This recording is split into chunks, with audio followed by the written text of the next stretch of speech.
এজন্য জীবনের আমি এবং আপনার উপরে যে কোনো বালা মুসিবত আসুক, আমরা কি ধৈর্যহারা হয়ে যাব? আবার যদি ভালো থাকে আমরা কি আল্লাহকে ভুলে যাব? না, এটা মুমিনের শান হইতে পারে না। আমার নবীর জীবনের একটা ছোট্ট অংশ আপনাদেরকে শোনাই। আমার নবী যখন প্রাথমিক অবস্থায় মক্কাতে দাওয়াতের কাজ শুরু করেছেন, গুটি কয়েক মানুষ মুসলমান হয়েছে। পরিবেশটা পরিপূর্ণ কাফেরদের অনুকূলে ছিল, কাফেরদের একটা দৌরাত্ম্য ছিল পুরো আরবে। তো যখন নবীজি সেখানে দাওয়াতের কাজ করে সেরকম সুবিধা করতে পারছেন না, কাফেররা মুসলমানদের উপর জুলুম করছে, একটা পর্যায়ে আল্লাহ পাক আমার নবীকে হুকুম দিলেন যে নবী আপনি হিজরত করে মদিনায় চলে যান। আপনি মদিনাতে গিয়ে সেখানে আপনি একটা পরিবেশ তৈরি করেন, আপনি শক্তি সঞ্চয় করেন, এরপরে আপনি পরবর্তী দিকে মক্কা বিজয় করবেন। তো এই যে আমার নবীকে আল্লাহ পাক মক্কা থেকে মদিনায় হিজরতের আদেশ দিলেন।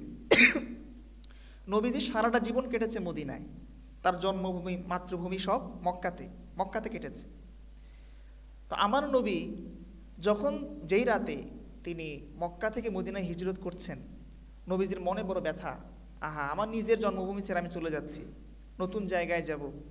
আল্লাহ পাক বলেন যে নবী কষ্ট নিয়েন না, আপনি মনে কষ্ট নিয়ে যাচ্ছেন, আপনি আবার এই মক্কাতে বিজয়ের বেশে ফিরে আসবেন। সুবহানাল্লাহ পাঠ করেন।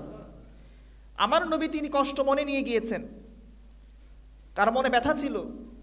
যেই কাফেররা আমার নবীর উপর অত্যাচার করেছিল, নবীকে ইসলামের কাজ করতে দেয় নাই মক্কায় থেকে, দীর্ঘ 10 বছর মদিনায় থাকার পরে নবীজি সাহাবাই কেরামকে নিয়ে যখন ইসলামী হুকুমত প্রতিষ্ঠা করেছেন, তখন তিনি বিজয়ের বেশে তিনি মক্কায় প্রবেশ করেছেন। নবীর অবস্থা এমন ছিল, নবীজিকে দেখে তৎকালীন মক্কার কাফেরা ভয় থরথর করে কাঁপত। আল্লাহু আকবার।